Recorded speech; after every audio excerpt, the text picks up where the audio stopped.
Rewa Singrauli rail line जुड़ने से आएगी बड़ी इंडस्ट्री। डिप्टी सीएम राजेंद्र शुक्ल ने कहा कि रीवा से सिंगरौली रेल लाइन जुड़ने से रीवा में बड़ी इंडस्ट्री आएगी। इससे लोगों को रोजगार मिलेगा और उनकी आर्थिक स्थिति भी सुधरेगी। ये बातें आज मध्य प्रदेश के डिप्टी सीएम राजेंद्र शुक्ला ने आज रविवार को पत्रकारों से मुलाकात के दौरान कही। बता दें कि डिप्टी सीएम राजेंद्र शुक्ला द्वारा पत्रकारों का नव वर्ष मिलन निज निवास में आयोजित किया गया था। चर्चा के दौरान उन्होंने कहा कि विंध्य में अब वही टिकेगा जो विकास की राजनीति करेगा। विंध्य की चर्चा भोपाल और दिल्ली में होती है। उन्होंने कहा कि विंध्य के विकास की चर्चा अब राष्ट्रीय नेता करते हैं। कभी रीवा रेलवे का डेड एंड था, लेकिन अब युद्ध स्तर पर रीवा से सिंगरौली रेल लाइन का काम चल रहा है। इससे श्री शुक्ल ने यह भी कहा कि इससे यहाँ पर्यटन क्रांति, उद्योग क्रांति और हरित क्रांति, तीनों क्रांति को रीवा में लाने का लक्ष्य है। उन्होंने कहा विंध्य की राजनीति की चर्चा भोपाल और दिल्ली में होती है। विंध्य में जो विकास की सोच रखेगा, विकास की बात करेगा, वही यहाँ टिकेगा। डिप्टी सीएम ने कहा कि विंध्य में विकास की संभावनाएं लंबे समय से रही, लेकिन विकास के मापदंडों से दूर था। लेकिन अब जो बाहर से लोग आते हैं, रीवा को देखकर अचंभित होते हैं। पिछले दिनों गृह मंत्री अमित शाह आए थे, उन्होंने रीवा के विकास की चर्चा की। विंध्य के विकास की चर्चा राष्ट्रीय स्तर के नेता करते हैं। अब यहाँ से 24 घंटे विमान उड़ सकते हैं, ऐसी व्यवस्था रीवा में हो गई है, जो सपनों से कम नहीं था। इस अवसर पर डिप्टी सीएम राजेंद्र शुक्ला के साथ भाजपा जिला अध्यक्ष वीरेंद्र गुप्ता और मीडिया प्रभारी योगेंद्र शुक्ला प्रमुख रूप से मौजूद थे। पत्रकार बंधुओं का स्वागत है। नए वर्ष में हमेशा की तरह हम लोग मिलते रहे हैं और हमेशा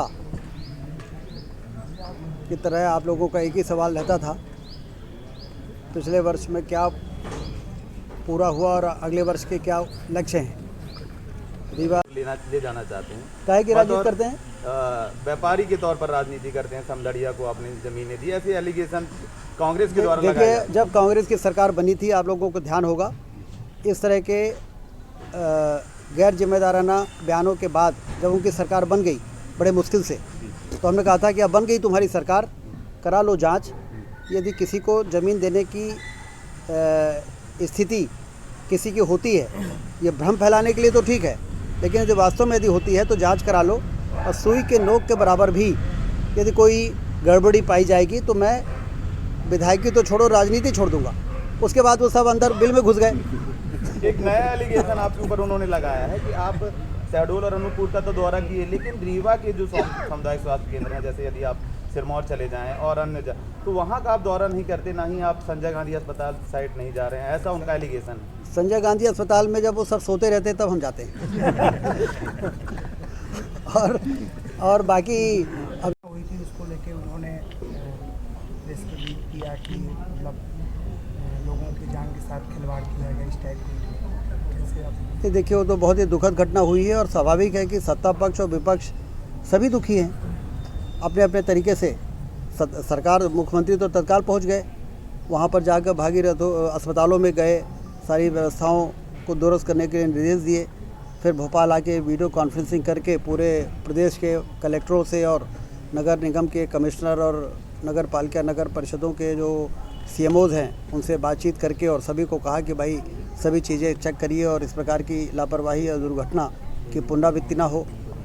तो कैलाश विजयवर्गीय जी लगातार वहाँ पर बने हुए हैं दुख दर्द में। राजीव गांधी जी भी विपक्ष के नेता के नाते उनको घूमना चाहिए, लेकिन बहुत देर से आए वो। वास्तव में जब चीज़ें सब जब हाहाकार था, जब परेशानी थी, इस प्रकार की परिस्थितियां पैदा होनी नहीं चाहिए थी, दुर्भाग्यपूर्ण थी, लेकिन काफ़ी देर से वो आए और उनको पहले ये कदम उठाना था। जिम्मेदारी ही ये है कि आप तत्काल वहाँ पर चीज़ों को फिर से ठीक करने की कोशिश करिए, ये जिम्मेदारी ही तो है। लेकिन कांग्रेस के पास इसका क्या जवाब है? जब यूनियन कार्बाइड की घटना हुई थी और हज़ारों लोग रातों रात मौत की नींद में सो गए थे, उस समय कांग्रेस ने क्या किया? जो जिम्मेदार लोग थे उनको एस्केप रूट दिया कि सुरक्षित वो निकल जाएं।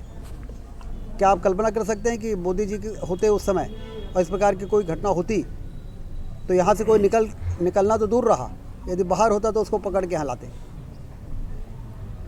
और ये मतलब 100 चूहे खा के बिल्ली हज को जा रही है। मेडिकल छात्रों की एक डिमांड है जो इंटर्नशिप में उनको बहुत कम मानदेय दिया जा रहा है। बाकी राज्यों में शायद 30,000 है और यहाँ केवल 14,000 दिया जाता है। तो स्टाइपेंड के लिए कुछ उसमें हमने पिछले दिनों बढ़ोतरी की थी, उसको फिर से हम लोग बीच में जो समीक्षा करेंगे।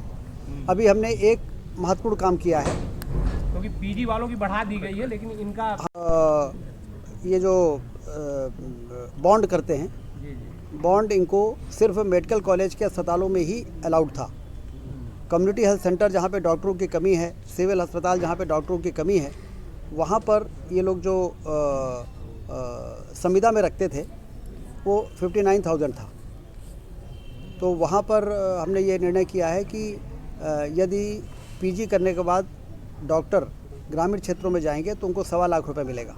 तो 59,000 से सीधे 1.25 लाख रुपए किया है। और अब जो बच्चे निकल रहे हैं वो बड़ी प्रसन्नता के साथ ग्रामीण क्षेत्रों में कम्युनिटी हेल्थ सेंटर में, जो आपने कहा ना कि कम्युनिटी हेल्थ सेंटर और सिविल अस्पताल में दौरा करने के बाद ही हम इस निष्कर्ष पे पहुँचे हैं कि वहाँ विशेषज्ञों को यदि हमको पहुँचाना है तो हमें 59,000 नहीं 1.25 लाख रुपये देना है। और इसलिए हमने वो संशोधन करके ये व्यवस्था कर दी कि पीजी के बाद यदि 2 साल वो ग्रामीण क्षेत्र में रहेंगे तो उनका बॉन्ड काउंट हो जाएगा और वो ऐसा इंटर्नशिप करने वालों को हाँ मतलब एसआरशिप जी जी जो यहाँ पे करते थे वहाँ भी कर लेंगे। प्रदेश के जो शासक है जिसकी चर्चा राष्ट्रीय स्तर के नेता करते हैं,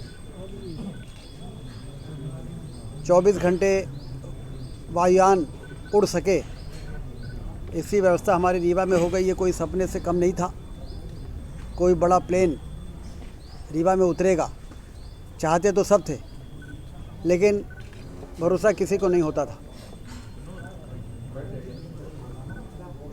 अब ये अधोसंरचना रीवा को निवेश के क्षेत्र में, कोई इस वजह से रीवा आने से नहीं कतराएगा कि रीवा में एयरपोर्ट नहीं है और हवाई वहाँ पहुँचने के लिए हमें बनारस में उतरना पड़ेगा कि जबलपुर में उतरना पड़ेगा कि खजुराहो में। अब लोगों को मालूम है कि रीवा पहुँचना बहुत आसान है। टूरिज़्म में जो अपार संभावनाएं रही हैं वो भी उतना रोजगार और उतना समृद्धि लाने में सक्षम नहीं होती थी, क्योंकि ना तो शानदार 4 लेन की सड़कें होती थी, ना ही एयरपोर्ट था और ना ही रेलवे लाइन के विस्तार की जो पुरानी, हम लोग जब कॉलेज में पढ़ते थे तब सुनते थे कि ललितपुर से सिंगरौली रेलवे लाइन यदि बन जाए तो पूर्वोत्तर से हमारा विंध्य क्षेत्र जुड़ जाएगा, मेन स्ट्रीम में आ जाएगा। डेड एंड था हमारे रेलवे का यहाँ पर, लेकिन रेलवे लाइन का काम युद्ध स्तर पर चल रहा है। 27 तारीख को हम लोग उसकी समीक्षा करने वाले हैं। रेलवे के जीएम को भी बुलाया है, सारे अधिकारी प्रशासन और रेलवे के कहाँ पे क्या अड़चन है, क्योंकि समय सीमा में काम को पूरा करना हमको। सिंगरौली से रीवा यदि जुड़ेगा, सतना जुड़ेगा, तो रेलवे लाइन जहाँ होती है, पानी की नहरों का जाल जहाँ पे होता है, तो आसानी से बड़ी बड़ी इंडस्ट्रीज़ फिर वहाँ पर आना शुरू हो जाती है, क्योंकि उनका रॉ मटेरियल भी रेल लाइन से आ सकता है और फिनिश प्रोडक्ट भी रेल लाइन से बाहर जा सकता है। तो उस दृष्टि से हम तेज़ी से आगे बढ़ रहे हैं। अगले वर्ष हमारा टारगेट है कि 3 लाख एकड़ में जो सिंचाई अभी रीवा को मिल रही है, जिससे रीवा की तस्वीर बदली है, वो 6 लाख एकड़ हो जाए। और 6 लाख एकड़ करने के लिए हमें बहुती नहर के प्रोजेक्ट को पूरा करना पड़ेगा। और इसके लिए पिछले दिनों हमने बल्लभगढ़ में समीक्षा की, सभी इरिगेशन के अधिकारियों, एनवीडीए के अधिकारियों को बुलाकर सलीमाबाद टनल जो सतना ज़िले में और कुछ हिस्सा रीवा के लगभग 1.5 लाख हेक्टेयर में पानी पहुंचाने की क्षमता रखेगी, वो भी मई जून तक पूरी हो जाएगी। अगले रबी में हमारी कोशिश होगी, क्योंकि जब तक रीवा सतना सीधी सिंगरौली एक साथ आगे नहीं बढ़ेंगे हुई थी, उसको लेके उन्होंने और रेल लाइन को सीधी के आगे पहुंचाना और पर्यटन की क्रांति, उद्योग की क्रांति और हरित क्रांति, तीनों क्रांतियां रीवा में लाने का लक्ष्य हम सबका रहेगा। और मुझे बड़ी खुशी है कि सभी जनप्रतिनिधि, सांसद जी से लेकर सारे विधायकगण अपने अपने क्षेत्र में ज़्यादा से ज़्यादा बजट लाने का प्रयास कर रहे हैं, चाहे वो राज्य शासन से हो चाहे केंद्र शासन से। और हम लोग हमेशा कहते थे कि रीवा की राजनीति को विकास केंद्रित बनाना है। यदि आप लोगों को ध्यान होगा, हर जनप्रतिनिधि जो विकास के बारे में सोचेगा, विकास की बात करेगा, वही टिकेगा। अन्य मुद्दों पर राजनीति अब रीवा और विंध्य की राजनीति में इतिहास का विषय हो गई है। अब सिर्फ काम काम और काम, विकास विकास और सिर्फ विकास केंद्रित राजनीति विंध्य क्षेत्र में जिस तरीके से हो रही है, उसकी चर्चा भोपाल और दिल्ली में भी होती है। इस अवसर पर इतना ही बातचीत करना मैं समझता हूँ कि पर्याप्त है। बाकी नए वर्ष की और मकर संक्रांति की सभी को बहुत बहुत बधाई, शुभकामनाएं। जब ये वर्ष पूरा होगा तो जैसे इस वर्ष के जाते जाते हम लोगों ने कई उपलब्धियां विंध्य क्षेत्र में हमको प्राप्त हुई हैं, ये अगला वर्ष भी मंगलमय हो और विकास के एक नए आयामों को छूने में हम लोग सफल हो सकें, यही हम सब की कामना है। धन्यवाद। मैं डॉक्टर अमिता सिंह सिवा आरोग्यम हॉस्पिटल में मैं एज ए गायनिकोलॉजिस्ट काम करती हूँ। मेरे हॉस्पिटल में गायनी से रिलेटेड हर तरह की सुविधाएं हैं। सिजेरियन होता है, हिस्टेक्टमी होती है और ओपीडी केसेस भी बहुत अच्छे से देखे जाते हैं। और भी केयर है ओपीडी की, माइनर ऑपरेशंस भी होते हैं और टाइम टू टाइम जब भी इमरजेंसी होती है 24 आवर अपने हॉस्पिटल में अवेलेबल रहते हैं। एनी टाइम कोई भी पेशेंट अगर फोन पे भी अवेलेबल होता है या व्हाट्सएप पे अवेलेबल होता है तो भी हम उसको पूरी केयर देते हैं। पूरी कोशिश करते हैं कि हमारी तरफ से मरीज को किसी भी प्रकार की समस्या ना हो।